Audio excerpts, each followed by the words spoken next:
मुख दिया परमात्मा ने और वाणी ना दे तो वो मुख किसी काम का। उसी तरह मानव का शरीर मानव का शरीर कब काम का है? जब वो शंकर भगवान की आराधना करे। मानव का शरीर कब काम का है? जब वो शिव जी की साधना करे।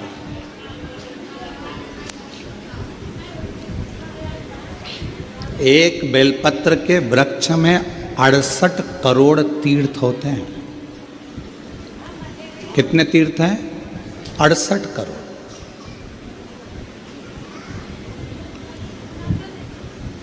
एक बेलपत्र के वृक्ष के अंदर 68 करोड़ तीर्थ होते हैं। और जब हम एक बेलपत्र तोड़कर शिव जी के मंदिर में लेकर जाते हैं, शंकर भगवान को जब हम बेलपत्र समर्पित करते हैं, और जब बेलपत्र समर्पित करने के बाद एक बेलपत्र हम अपने लिए औषधि के रूप में लेकर आते हैं, तो लोग पूछते हैं कि शिव जी पे चढ़ा बेलपत्र क्यों खाना चाहिए? एक वृक्ष बेलपत्र का जिसमें 68 करोड़ तीर्थ है।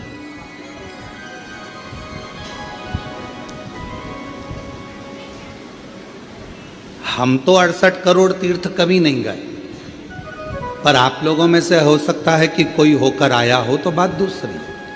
पर आज भी फुल कॉन्फिडेंस से कहते हैं कि हम एक बेलपत्र के वृक्ष की परिक्रमा करते हैं, उसके चरणों में जाते हैं, और एक बेलपत्र उठाकर जब हम शिव जी को चढ़ाते हैं तो 68 करोड़ तीर्थ का पुण्य हमारे भाग्य में आ जाता है।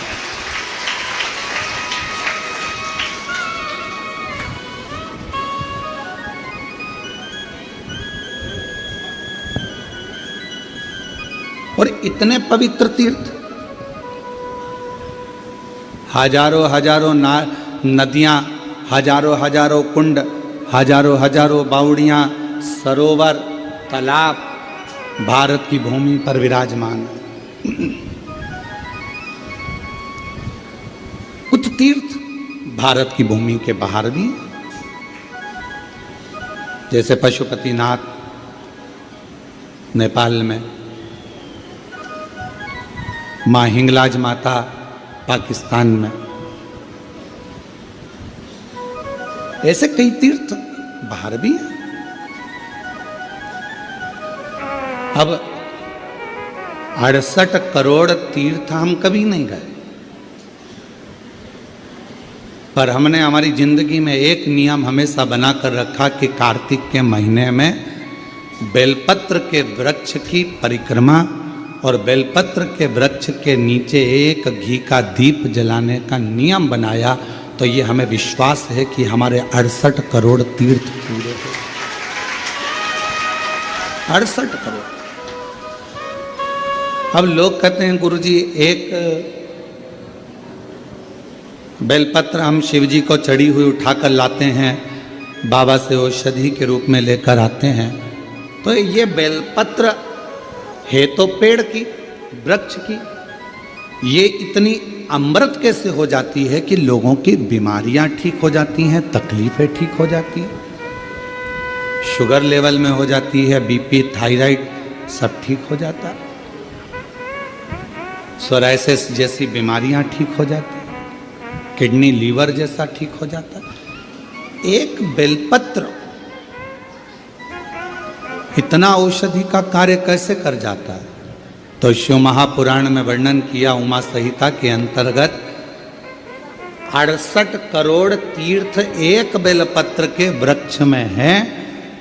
एक बेलपत्र के वृक्ष की पत्ती जब शिवजी पर चढ़ती है बेलपत्र, और हम उसको लेकर आते हैं, तो 68 करोड़ तीर्थ का जो प्रसाद होता है, 68 करोड़ तीर्थ में जितनी हजारों हजार नदियाँ पवित्र हैं, कुंड पवित्र हैं, सरोवर पवित्र हैं, वहाँ जाकर हमने आचमन नहीं करा, पर शिवजी पे चढ़ी हुई बेलपत्र जब हम मुख में रखते हैं, शिवजी पे चढ़ा हुआ जल जब हम आचमन करते हैं, तो वो 68 करोड़ तीर्थ का आचमन हो जाता है और हमारा रोग समाप्त हो जाता है।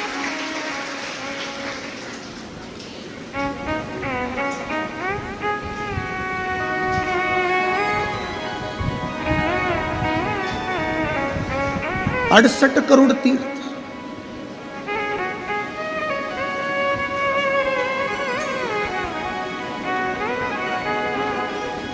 आप सभी के स्मरण में होगा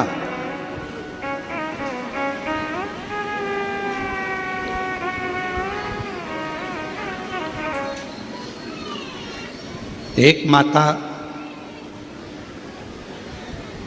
देवी भागवत कहती है, माँ ललिता, जिसको स्वयं भगवान ब्रह्मा, स्वयं भगवान नारायण, स्वयं भगवान शिव, स्वयं इंद्र, गरुण, वरुण, सारे देवता, माँ जगज्जननी जगदम्बा अम्बा दुर्गा भवानी का एक स्वरूप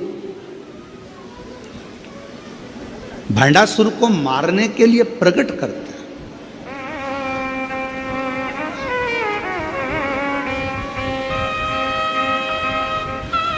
और काय से प्रकट किया?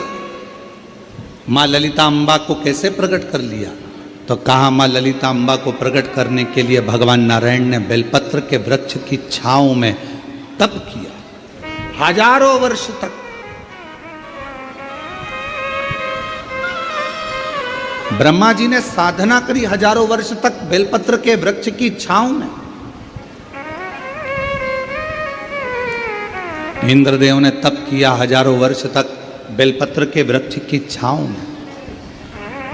आज इस व्यासपीठ से हम कहें आप सभी को, जितने भी श्रोता श्रवण कर रहे हैं कथा को ऑनलाइन, आस्था चैनल पर, फेसबुक, यूट्यूब पर या बाबा कुबेर भंडारी की इस भूमि पर,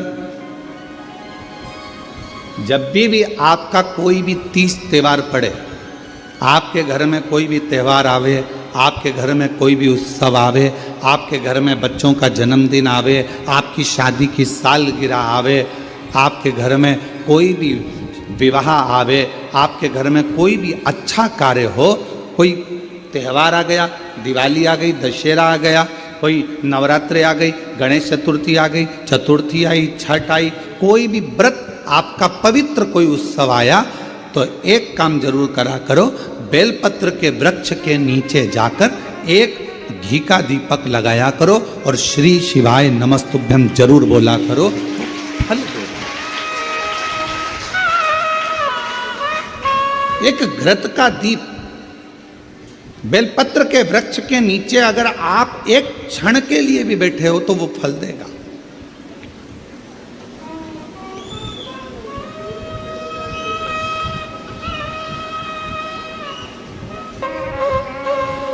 यह सामने जो बगीची दिखती है आपको, जो अभी बन रही है, उसमें कई मेरी माताओं ने, कई मेरी जीजियों ने उसमें अगर कोई बांस लगा है या कचरा पड़ा है तो माताएं उसको साफ कर देती हैं और बेलपत्र के पौधे को वहाँ रखी है। बेलपत्र के पौधे को उन्होंने वहाँ लगाया है। और कई माता ऐसी आती है कि वो बेलपत्र, इतने सारे बेलपत्र के पौधे लगे हैं और माताएं उस बेलपत्र के पौधे में कोई कचरा है, कोई दुर्वा लगी है, कोई घास लगा है, कोई बेकार पौधा लगा है तो उसको साफ कर देती हैं और उसमें जल डालकर उसकी परिक्रमा कर कर चली जाती हैं।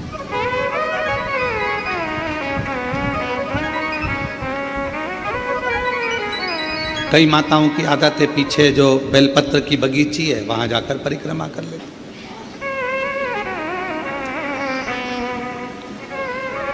एक बेलपत्र के वृक्ष के अंदर 68 करोड़ तीर्थ विराजमान है और वह 68 करोड़ तीर्थ का फल हम जब भगवान शंकर यहाँ तक कहा, कई लोगों की आदत रहती है पहले जल चढ़ाने से पहले शंकर भगवान के शिवलिंग पर अगर बेलपत्र रखी है तो उसको हटा देते हैं। शिव महापुराण की कथा कर रही है, अगर शिवलिंग के ऊपर बेलपत्र चढ़ी हुई है,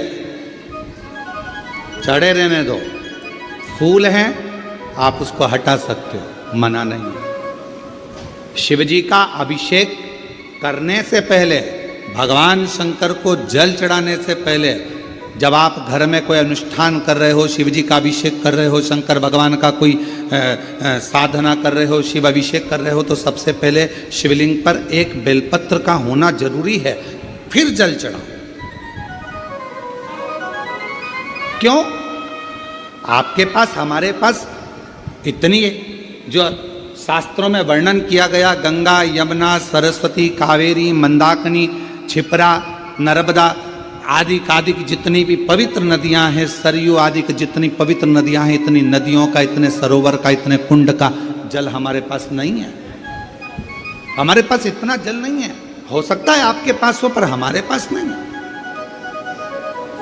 26,000 नदियां भारत की भूमि पर अविरल बहती हैं। पवित्र नदियां 26,000 नदियां बहती हैं।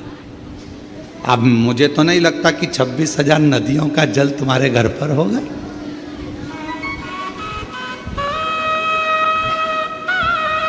और हो तो हमारी तरफ से आपको दंडवत प्रणाम, नमन है। पर हम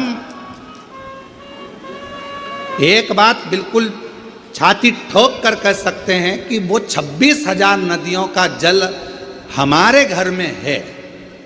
कैसे? हम शिव जी पर एक बेलपत्र चढ़ाकर जल चढ़ाते हैं और वो जल लेकर आते हैं, तो वो जल 26,000 नदियों के जल के बराबर हो जाता है।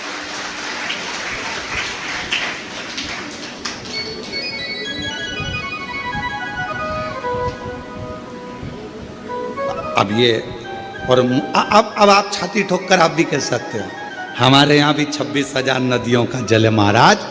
ओ सीवर वाले महाराज, तुम्हें क्या मालूम है, हमारे यहाँ भी 26,000 नदियों का जल आता है। शिव जी पे बेलपत्र चढ़ी रहती है, हम जल चढ़ाते हैं। वो पानी जब हम थोड़ा सा झेल कर लाते हैं, आचमन करते हैं, घर पर छींटते हैं, वो 26,000 नदियों का जल हमारे को पवित्र कर देता है। पवित्र।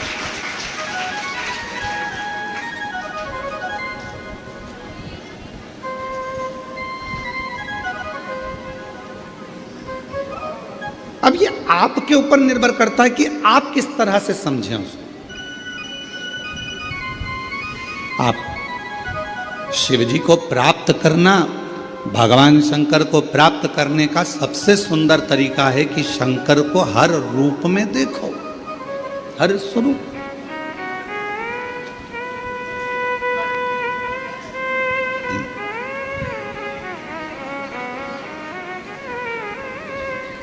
सोलह श्राद्ध में 16 दिन पुरखों को, पूर्वजों को, पितरों को खीर पूड़ी खिलाई। नवरात्रे में 9 दिन छोटी छोटी कन्याओं को खीर पूड़ी हलवा खिलाया। ठीक है? और मान लो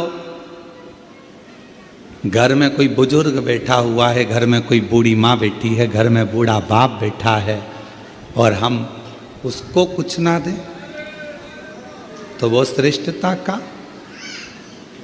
शरीर।